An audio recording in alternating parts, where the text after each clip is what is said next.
Will Wells, founder and CEO of Hummingbird Technology. Thank you for joining us in the Evoke Ag studio. Thank you for having me. Will, you've been presenting here at Evoke over the last couple of days.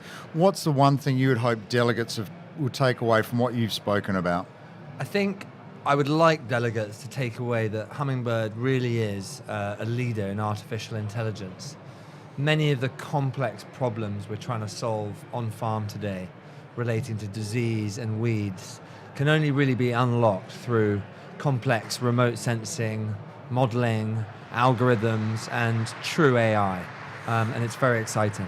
In regards to that then, give us an example of how Hummingbird actually works. So Hummingbird uses sensors on drones, and we use imagery captured from those sensors to tell farmers about problems that they can't see with the human eye. So things like disease and weeds, and we help to map those in the field. And that map is available via a shapefile that you plug straight into your tractor. As you go over the crop, you then use less chemicals for the same amount of yield. You're overlaying that with other data that's available? We love data, so anything we can get our hands on. If we know when the crop was put in the ground, how much rainfall was in that field, what was in it the year before. But what we're trying to do is not burden the farmer with, give me all your data, I'm going to give it back to you. We like to do everything blind, so we'd love to arrive on a farm and add value without knowing anything at all. Is that really possible? Surely you must need to know when they've seeded, when it's rained. Well, I suppose you're going to have rainfall from the Met, but... Exactly. Well, there's actually an institution here, CSIRO, who know how to identify what crop is in what field from space without even asking the farmer, and we do similar things. We can go back 30 years and see what was in the fields years before that, and we know almost to the nearest millimetre how much rainfall there was and how big the crop is. So there's an awful lot you can tell from the air. It's a lot of data, and it's very new, I'd imagine, for traditional farmers. How are you going with adoption? Pretty well. We've got thousands of customers in 5 different geographies, but the essence of that is to try and make something that scientifically is very complex, extremely simple. So farmers just want to know which of my fields are doing better and which do I put a little bit more on and a little bit less on. That's it.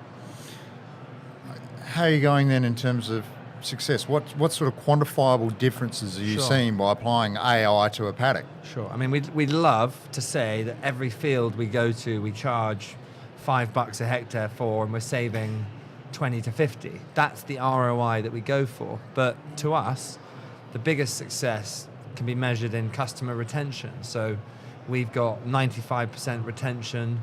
We're winning business in places like Brazil and Ukraine and Russia and Australia. Farmers share one thing in common. They don't have very much money. And if you can make it work for them and show them the value, they'll use you again.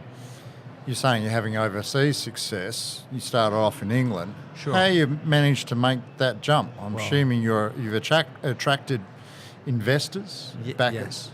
So I started the business 3 years ago in the data science laboratory at Imperial College.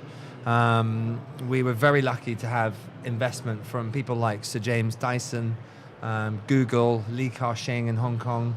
And through their support, we grew a little bit, and we began to use drones and sensors to solve some problems. We then received more investment from the European Space Agency and other VC investors around the world, and we're now 40 or 50 people strong.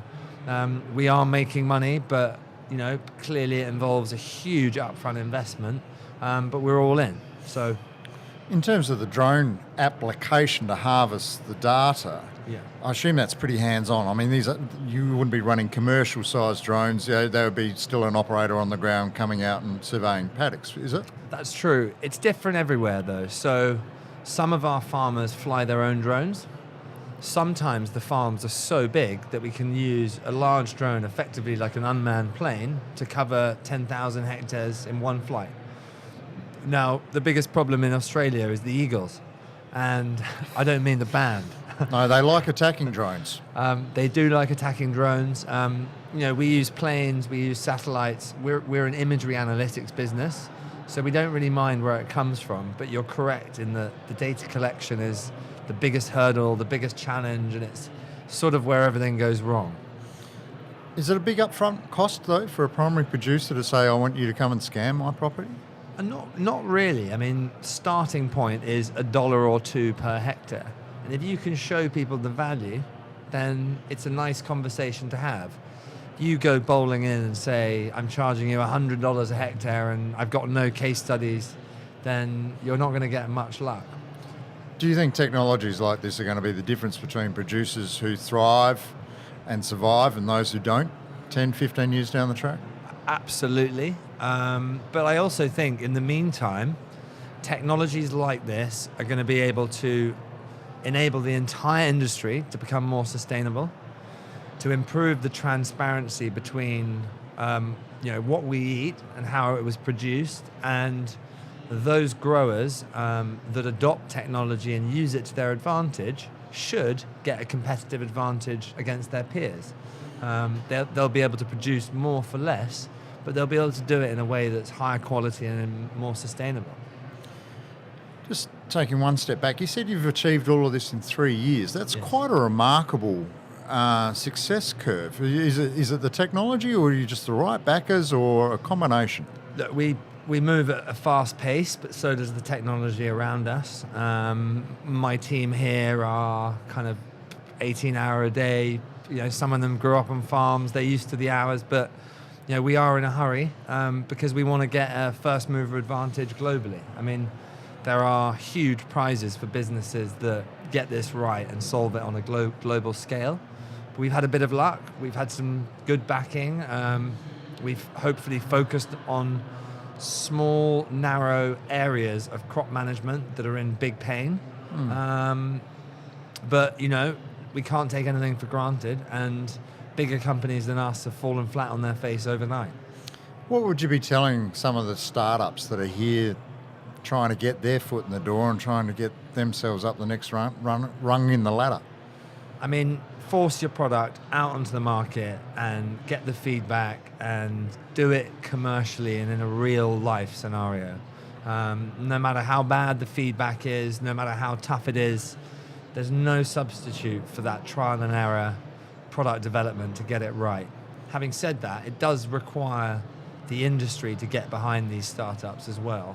And I think that Australia and ag tech is a very exciting space, but the adoption within industry could probably be better. Why do you think Australia is an exciting space in regards to ag tech? It's a big sector. There's some world-class science here, some excellent academic institutions to underpin it all. You've got lots of young people in the space that are probably thinking about, how do I use a drone to do what I'm doing on my home farm better? It's an opportunity for you guys to export. I think it plays to all of Australia's strengths.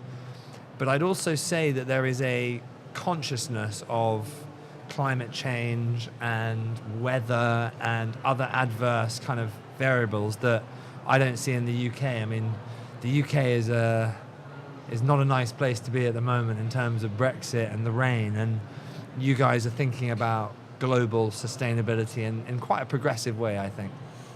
Will Wells, CEO and founder of Hummingbird Technologies, all the best for the future, and thanks for joining us in the Evoke Ag studio. Thank you very much.